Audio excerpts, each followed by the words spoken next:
Hello my darlings, I'm TwisTay and today I'm going to be talking to you about my favorite movie that was directed by James Wan that still to this day gives me the creeps. I'm going to talk to you about his movie, The Conjuring. Now this movie is about paranormal investigators Ed and Lorraine Warren. This is one of the cases that they had done. They work to help out the Perrin family that is terrorized by this demon after they move into a farmhouse out in the middle of nowhere in Rhode Island. And I gotta say, this is definitely creepy. In the beginning of the film it says based off of true events, and in this day and age whenever you see something like that it's mostly made up. However, this is actually based off of a true story. Ed and Lorraine Warren are real.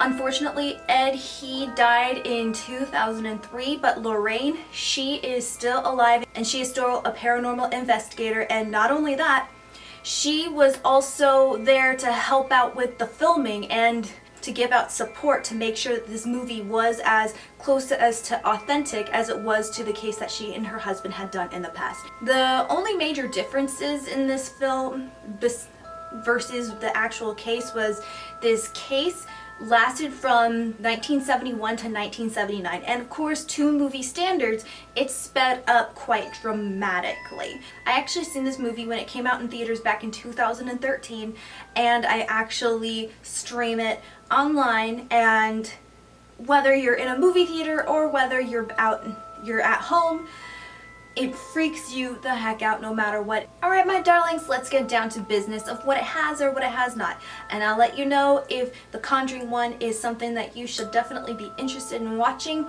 or if you should just put it on the shelf and dribble it in holy water and not give a damn about it. There are 5 horror movie cliches. One horror cliche from this movie is the youngest child of the Perrin family. She has an imaginary friend named Rory, and he has been conjured up by this toy that she found.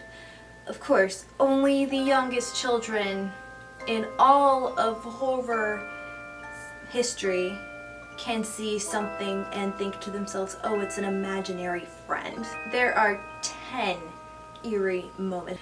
The mom is home with the youngest daughter. All of the kids, all the other daughters, they went to school, and the husband, he's actually off at work. He's a truck driver, and she's playing hide and clap with the daughter. And she's going into one of the children's rooms, and then suddenly you see the armoire open, and nobody is even in that room. And when the mother asks for the final clap, you suddenly see these hands come out and then they clap. And she starts walking towards it and she hears breathing. A few minutes later, the youngest daughter comes in and she's like, oh mom, I knew you wouldn't find me. I was in our other sister's bedroom. You experience what the mother is experiencing. I mean, yeah, we knew that those hands did not belong to the youngest child, but at the same time, it still caused anxiety. Total suspense moments. 5. Now these suspense moments, they had me gripping my seat, they had me covering my eyes a little bit a couple of times, and it was just really petrifying. One of the most powerful scenes of the movie that still gives me goosebumps is the middle child, Christine.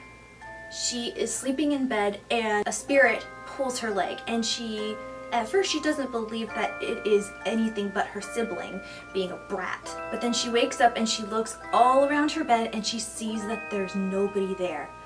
And then she looks directly at the open door and she's just terrified and petrified, and she's just starting to cry. And then finally the older sister wakes up and she said, what are you staring at? What is wrong? And then Christine says, there's somebody behind there. It's a dark figure and it's scaring me. And when the sister goes to examine the back of the door, she's like, there's nobody there. About a few seconds later, the door freaking slams, and it's just petrifying, just the tension and the build-up, and you don't see the figure yourself. It's just it gives you an idea of what this figure looks like. It makes your imagination run wild itself. It's petrifying. Total amount of jump scares for this movie is 10. Ed and Lorraine's assistant, he is walking around the house. This is actually more towards the end, and he's going towards the front door, and then suddenly a bird flies past him. Now that's one of the dumbest jump scares I've ever seen. So for me, I'm gonna give this movie 4.5 out of 5 stars, because even after I've seen this movie quite a few times, it still gives me the creeps. And also the fact that since this is based off of true events, and the people that were involved in the events prior, Lorraine Warren as well as the Piran family, they were involved in this film as well to make sure that this was as true and authentic as it could be, even though, you know, Hollywood had to horrify the Annabelle doll, because the Annabelle doll is actually not that creepy.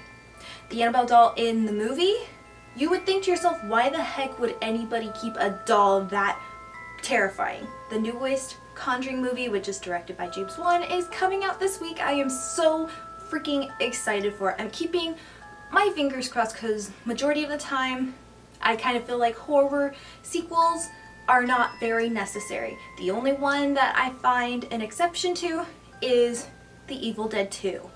That's the only exception. So have you guys seen the Conjuring movie? What do you think about it? Which is your favorite James Wan movie that I have reviewed in the past? And why is it your favorite? Please write your comments below and we will have a discussion about that. Do you have a horror movie that you would like for me to review, old or new, or even a foreign movie? Please write them down below and I will get to them as soon as I possibly can. If you liked what you've seen, please hit the like button. And if you want to see more, please hit the subscribe button. So, until next time, my loves.